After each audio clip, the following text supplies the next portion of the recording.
السلام علیکم ورحمۃ اللہ۔ ایک بار ایک مینڈک نے اعلان کیا کہ وہ درخت کی چوٹی پر چڑھنا چاہتا ہے۔ سارے مینڈک شور مچانے لگے کہ یہ پاگل ہو گیا ہے، ایسا ہو ہی نہیں سکتا۔ کئی دن لگے لیکن وہ مینڈک جدوجہد میں لگا رہا اور اس کی باقی قوم بس یہی چیخنے میں لگی رہی کہ نہیں کر پائے گا۔ لیکن کچھ دن لگے، آخر کار وہ درخت کی اونچائی پہ پہنچ گیا۔ ایسا پتہ ہے کیوں ہوا؟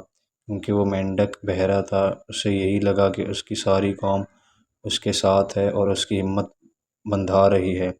جدوجہد بھی تبھی کارگر ثابت ہوتی ہے جب آپ لوگوں کی منفی باتوں کو بھی مثبت سوچ کے آگے بڑھیں، تو آپ کی کامیابی کے بعد وہی لوگ بلبلانے پہ مجبور ہو جائیں گے جیسے کہ مینڈک تب سے لے کر اب تک اسی بات کو سوچ کر بلا وجہ ٹرٹرا رہے ہیں۔ امید کرتا ہوں آپ سب کو یہ ویڈیو پسند آئی ہوگی۔